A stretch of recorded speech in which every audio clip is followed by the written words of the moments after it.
Crislene Silva. Meu número da inscrição é 16.26635. Curso de Administração Pública no Polo de Passos, Minas Gerais. Segundo a portaria do artigo 1º da portaria número 443/2018 do Ministério do Planejamento, o objeto a ser escolhido é a contratação da empresa de transportes. Quando e por que um contrato com o objeto acima indicado seria considerado contrato administrativo?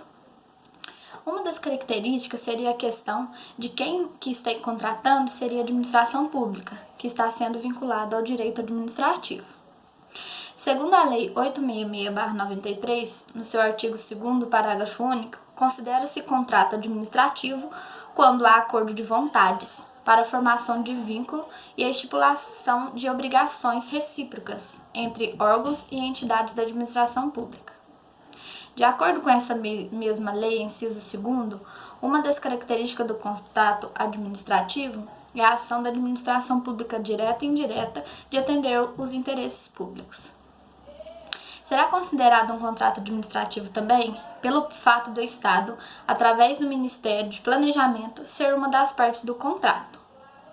E trata-se de uma contratação pública e deverá obedecer ao regime jurídico público. O objeto escolhido é um serviço obrigatório e de direito social exclusivo, segundo a Constituição Federal, em seu inciso 12, onde será executado diretamente pelo Estado e pelo seu município.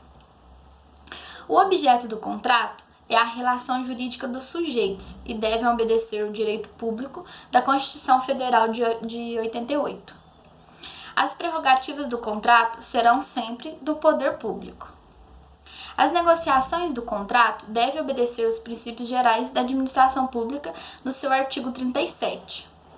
O gestor público deve cumprir principalmente com o princípio de legalidade, impessoalidade, moralidade, publicidade e eficiência. Segundo a Constituição Federal, no seu artigo 37, inciso 21, é preciso haver licitação para a contratação de serviço entre o Estado e a empresa de transporte, que seria prestado o serviço. No contrato administrativo, deve haver equivalência e equilíbrio econômico-financeiro entre as partes, conforme está no artigo 55 da Lei 866/93. E o contrato da empresa privada? A contratação de uma empresa de transporte pode ser feito um contrato de modo privado, seguindo também umas regras. O contrato deve seguir o Código Civil do seu artigo 48, que é a prestação de serviço, ou seja, no meu caso, o transporte. Diferente do contrato estadual, o contrato em geral envolve duas pessoas particulares, sendo uma tendo autonomia em negociar entre eles, e no caso do Estado, ele tem prerrogativa, devendo obedecer às leis e às regras. No contrato, se houver quebra, eles têm cláusulas que requer multa e só poderá assinar o contrato se ambas as partes concordar com o que está previsto.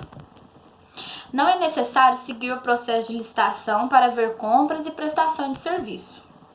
E deve obedecer às normas do direito civil, descrito na Constituição Federal, que são elas: a probidade e boa-fé, que está no seu artigo 422, a interpretação favorável ao aderente, que está no seu artigo 423, as obrigações são recíprocas, está no artigo 476, e a equivalência das obrigações, que está no seu artigo 478.